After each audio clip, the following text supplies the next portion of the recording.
शब्दों पे गौर कीजिए आप। इनके एयर मार्शल बोल रहा है पाकिस्तान का रिटायर्ड। पहले एक मिसाइल आई, जूम, हमें पता नहीं लगा, फिर दूसरा आया, फिर तीसरा आया, फिर चौथा आया, फिर वो हमारे हैंगर पर जाकर के गिरा। हैंगर में खड़ा था एवैक्स।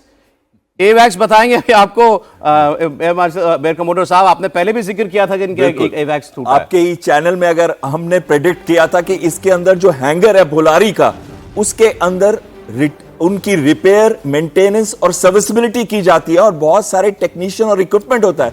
और आप ही के चैनल पे सौरभ जी ने यह प्रेडिक्ट किया था कि इसके अंदर जब भी मिसाइल इतने एक्यूरेटली हिट की है तो जरूरी है कि एक आधा एवैक जिसकी कीमत आज अगर वो खरीदने जाए तो $93 मिलियन है, यानी कि 800 करोड़ के करीब है। एक एयरक्राफ्ट की बात कर रहा हूं मैं सिर्फ, और साथ में कितने सारे टेक्नीशियन होंगे अंदर, ऑफिसर्स। कहते हैं हम बॉडी बैग्स नहीं गिनते, हमें यह दुख है कि उनके वीर जवान मारे गए, लेकिन मैं साथ में यह कहना चाहता हूं कि उनका एक स्क्वाड लीडर और 5 और उनके जो साथ थे टेक्नीशियंस वो मारे गए, और साथ में कितने सारे उसमें घायल हुए इसका तो नंबर भी हमें नहीं पता। पाकिस्तान के लिए यह अटैक बहुत ही घातक था। लेकिन इस मिसाइल के लिए एक दो लाइन मैं बोलना चाहूंगा। यह सुपरसोनिक मिसाइल है, बहुत कम ऐसी क्रूज मिसाइल्स हैं जो एयर एनवायरनमेंट में रहते हुए सुपरसोनिक है, और ब्रह्मोस एनजी की स्पीड 3.5 माक है, और अगर इसको हवा से इस्तेमाल किया जाए तो इसकी रेंज 450 किलोमीटर हो जाती है। यानी कि भारत के अंदर रहते हुए इस मिसाइल का बहुत ही लो RCS है, रेडार सिग्नेचर है, और जब ये जमीन के पास 5 से 10 मीटर उड़ती है तो उनका कोई भी रेडार नहीं है जो उसको पिकअप कर सकता है। इसी वजह से उन्होंने कहा शाय शाय आई और सब कुछ तबाह और बर्बाद करके चली गई। एयरबेस से ज्यादा प्रोटेक्टेड जगह क्या हो सकती है सर, जहां आपका इतना महंगा इक्विपमेंट, पूरा रडार एवैक जहां पर आपका रखा हुआ है जी, और वहां वो खुद ही कह रहे हैं एक के बाद एक मिसाइल आके गिरती रही और हम कुछ नहीं कर पाए। बिल्कुल, इससे एक तो चीज बहुत क्लियर हो गई है कि ब्रह्मोस मिसाइल का कोई तोड़ पाकिस्तान के पास नहीं है। ना उनके रेडार इसको पिकअप कर पाते हैं, ना उनके एयर डिफेंस सिस्टम्स, और जो एक एयरफील्ड होती है वो लेयर डिफेंस भी होती है, यानी कि बाहर लॉन्ग रेंज भी एयर डिफेंस सिस्टम्स होते हैं, मीडियम रेंज भी और शॉर्ट रेंज भी।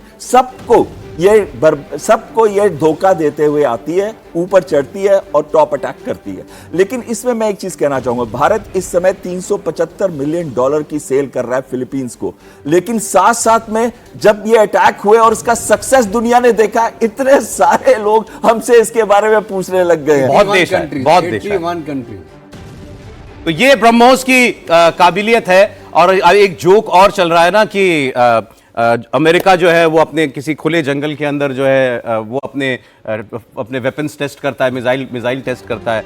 रशिया जो है अपने स्नो फॉरेस्ट के अंदर टेस्ट करता है। पाकिस्तान अपने हथियार, भारत अपने हथियार पाकिस्तान के ऊपर टेस्ट करता है। सिन्हा साहब, ब्रह्मोस और 15 ब्रह्मोस मिसाइलें चली हैं उस एक रात।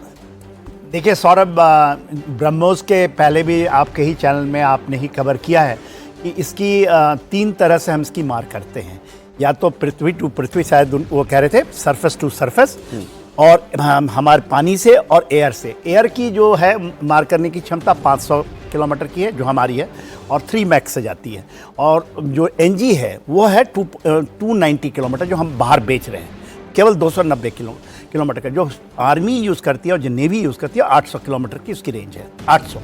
और नेवी उसको 2 तरह से करती है, सबमरीन के अंदर और उस सबमरीन के कोई भी शिप के ऊपर से, तो उसका 800 किलोमीटर है।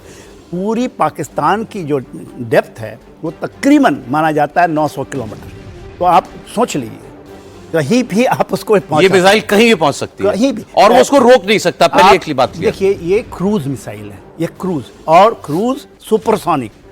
ये जो गति है साउंड की गति से 3.5 अटेंड कर, जब सर्विस से चलती है तो केवल उसको 10 मीटर ऊपर, और वो भाई बताया था हक कर, जैसे ये है इसको ऐसे जाएगी, पकड़ के चलती रहती है। बिल्कुल, जमीन को पकड़ के इसकी सिग्नेचर को पकड़ना जीरो है, खास करके जब आप ग्राउंड कॉन्फ़िगरेशन से या नेवल शिप से फायर करते हैं।